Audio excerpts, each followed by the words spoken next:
साथियों, जय हिंद, नमस्कार। कल जंतर मंतर पे जो पुलिस द्वारा बर्बरता की गई, जो दिल्ली पुलिस ने वहाँ नंगा नाच किया, जहाँ लोकतंत्र की हत्या की, निहत्थे बच्चे हाथ जोड़ के कह रहे हैं कि सर, हम आपके भी बच्चों के लिए लड़ रहे हैं। आपने कानून की हिफाजत के लिए वर्दी पहनी, आप हमें मत मारिए। उसके बाद भी वो उनको बेरहमी से माँ और बहन की गालियां देकर मासूम बच्चों को, छात्रों को, छात्राओं को मार रहे हैं।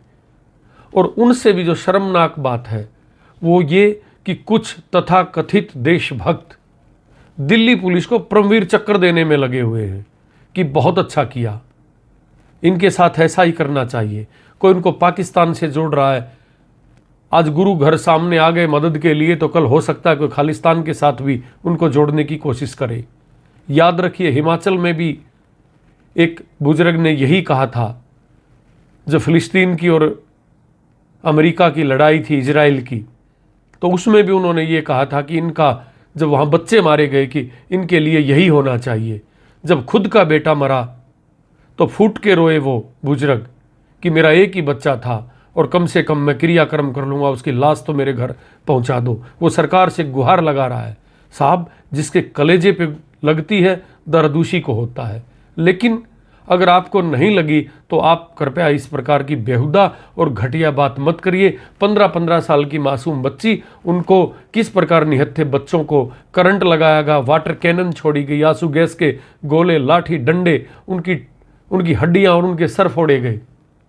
उसके बाद भी वो हाथ जोड़ के कह रहे हैं, जब पुलिस उनको मार के जा रही है, उनको पीट के जा रही है पुलिस, तो बच्चे क्लैपिंग कर रहे हैं, ताड़ियां बजा रहे हैं।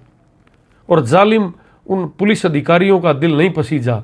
वो कह रहे हैं कि सर, बहुत अच्छा किया आपने, और घर जाके बताना कि हम क्या बड़ा कारनामा करके आए हैं, हम निहत्थे बच्चों को पीट कर आए हैं। अगर उन पुलिस के अधिकारियों में और उन सिपाहियों में भी मैं कहूँगा जिन्होंने ये वर्दी पहनी है इस तन पे, इस देश की लोकतंत्र की, इस देश के संविधान की, इस देश की आम जनता की हिफाजत करने के लिए, परंतु कानून को कुचल कर, मसल कर, अपने सीने से नेम प्लेट हटाकर, और जिस तरीके से निहत्थे और उन बेबस बच्चों को मारा है, तो हो सकता अगर उनके अंदर कोई अंतरात्मा है, और अगर वो किसी भगवान, पीर, पैगंबर को मानते हैं, किसी अल्लाह, वाहेगुरु, गॉड, खुदा को अगर वो मानते हैं, तो उनकी आत्मा धिक्कारेगी, वो आत्म गलानी से भर जाएंगे। और जब तक उनके प्राण नहीं निकलेंगे, जब तक उनकी आखिरी सांस रहेगी, अगर उनके अंदर जरा सी भी इंसानियत है, तो उनको इस बात का दर्द रहेगा, ये मलाल रहेगा कि तुमने बच्चों के साथ इस प्रकार का घटिया और ऐसा जघन्य अपराध किया।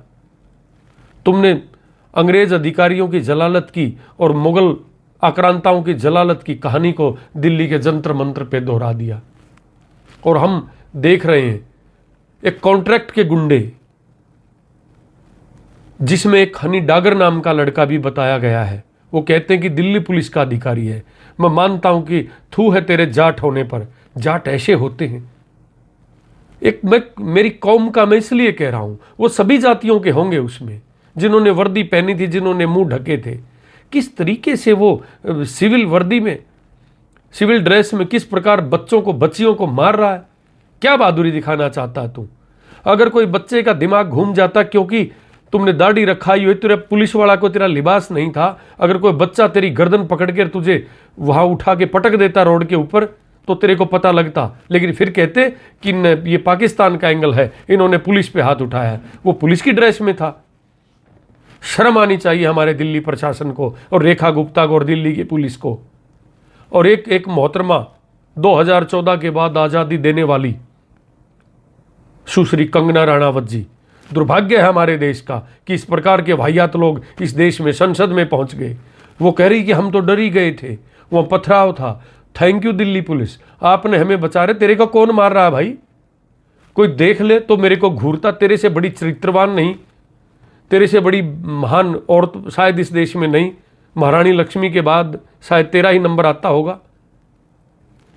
शर्म आनी चाहिए इस प्रकार की बात जब एक इस देश की सबसे बड़ी पंचायत में बैठकर करते हैं।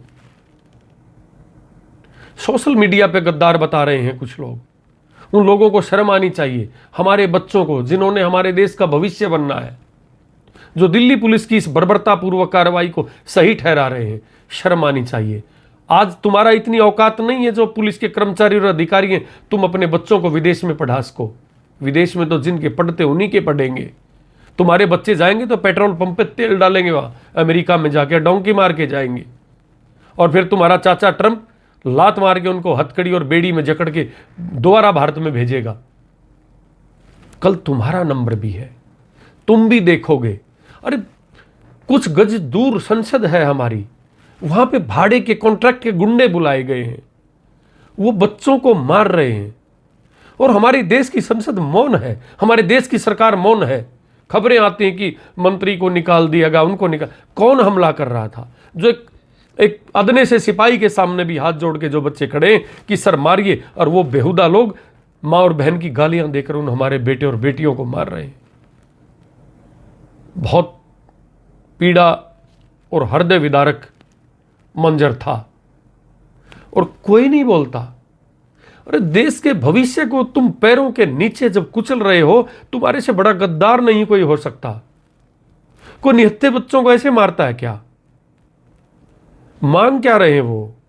कि सर पारदर्शिता चाहिए, शुचिता चाहिए पढ़ाई में, नकल माफिया, पेपर लीक माफिया के ऊपर आप लगाम लगाइए। क्या इस देश में ये मांगना पाप हो गया? क्या इस देश में जो बच्चा मेहनत करता है, तप करता है, पढ़ता है, इस देश के लिए काबिल बनना चाहता है, माँ बाप का, देश का, प्रदेश का नाम रोशन करना चाहता है, अगर उसके साथ अन्याय होगा, अनजस्टिस होगा, और वो बच्चा अपने हक और हकूक की आवाज़ विनम्रतापूर्वक तरीके से हाथ बांध के तुमसे उठाएगा, कहेगा, तो तुम उसको आंसू गैस के गोले मारोगे, गोली चलाओगे, करंट लगाओगे? शर्म आनी चाहिए। हम कैसा विश्व गुरु है ये? अगर देश की सरकार में और नेताओं में और वहां के पुलिस अधिकारियों में, मैं कहूंगा सिपाहियों में भी, तुमने वर्दी कानून की हिफाजत के लिए पहनी है। तुमने तो धारा 19 का सरेआम कत्ल किया, अपहरण किया, रेप किया, उस धारा का, उसको जलाया है तुमने, कानून की धज्जियां उड़ाई हैं, तुम्हारे सीने से नेम प्लेट गायब है, तुम लठ मार रहे हो बच्चों को। और बहुत दुख होता है, हर बात पे राम को लेके आने वाले, हर बात पे कृष्ण का जिक्र करने वाले, हर बात पे धर्म और मजहब की बात कहने वाले, बड़ी बड़ी जटाओं वाले, लाली लिपस्टिक लगा के बोलने वाले वो बदमाश, मुस्टंडे और गुंडे, में उन लोगों को कहूंगा, एक शब्द उनकी जबान से नहीं निकला है। वो पर्ची वाले, वो खर्ची वाले, वो बाबे, वो पता नहीं कहां चले गए, एक शब्द नहीं निकला है। धर्मगुरु होते थे पहले, राजा गलती करता था तो राजा को बोलते थे कि राजा तू प्रजा के साथ गलती मत कर, तेरा सर्वनाश हो जाएगा। लेकिन जहां राजा चलता है, राजा के कदमों में कदम ये सो कॉल्ड धर्मगुरु कर रहे हैं। शर्म आती है ऐसे लोगों पे। ये हमारे धर्म के, हमारे सनातन के ये लोग रहबर बने बैठे हैं। एक व्यक्ति की और एक सरकार की और किसी सांसद की चमचागिरी करने तक ही धर्म का क्या स्वरूप रह गया है? क्या धर्म को इतना बोना कर दिया है? लीजिए प्रेरणा, सारे गुरु घर खुल गए।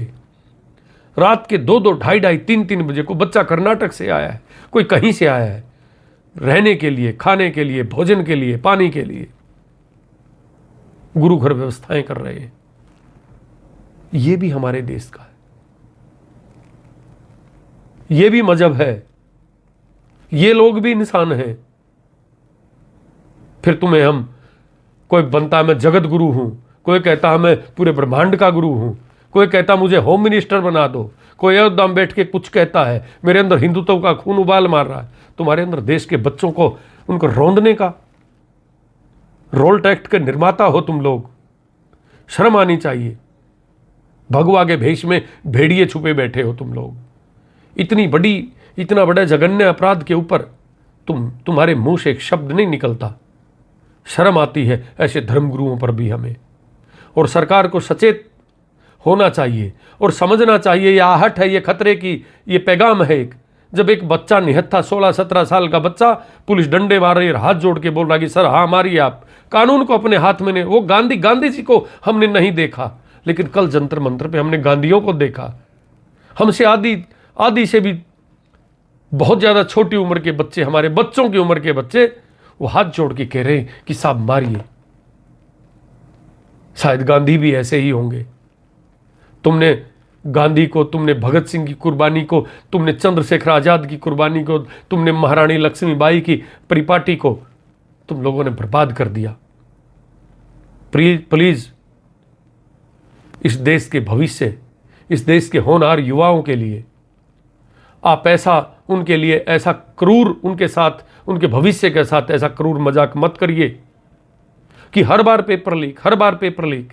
अगर पेपर लीक होता है तो नैतिकता के आधार पर जिम्मेदारी लीजिए। याद करिए, एक बार रेल दुर्घटना हुई थी, लाल बहादुर शास्त्री इस देश के रेल मंत्री थे, इस्तीफा दे दिया कि मेरे महकमे का मामला है, रेल दुर्घटना हुई है तो इस रेल मंत्रालय का, इसका मैं जिम्मेदार हूं, मैं मिनिस्टर हूं इसका, और मेरा नैतिक फर्ज बनता है कि मैं अपने पद पे नहीं रहूंगा। प्रेरणा लीजिए। लेकिन आप लोग, आपको कोई आंखों में आंखें डाल के सवाल पूछता है, आपको संविधान की और कानून की दुहाई देता है, अपने हक और हकूक मांगने की बात करता है, आप दिल्ली पुलिस के क्रूर पंजों के नीचे उन बच्चों की गर्दन को मसलवाने का काम करते हैं। साहब, ये डेमोक्रेसी नहीं है, ये लोकतंत्र नहीं है। कानून ने सबको समान रूप से अधिकार दिया है और आप लोगों को 5 साल के लिए जनता की सेवा करने का मौका दिया है, मालिक बनने का नहीं, लोगों के साथ जाति करने का नहीं। एक बार मैं अपील करूंगा पुलिस से भी, देश की सरकार से भी, तमाम पार्टियों से भी कि कृपया एक बार जब रात को आप भोजन करके सोने से पहले अपने बच्चों की तरफ भी देखना और उन पिटते लुटते, उनके ऊपर आंसू गैस के गोले दागते और निहत्थे रोते बच्चों के आंखों के आंसुओं को देखना, उनके रूंधे गले को देखना। तुम्हारी आत्म ग्लानि से भर जाएगी अगर तुम्हारे अंदर जरा भी नैतिकता है और तुम भविष्य में कोई गलत काम नहीं करोगे। उम्मीद करता हूं भगवान तुम सबको सद्बुद्धि दे। धन्यवाद। जय हिंद, जय भारत।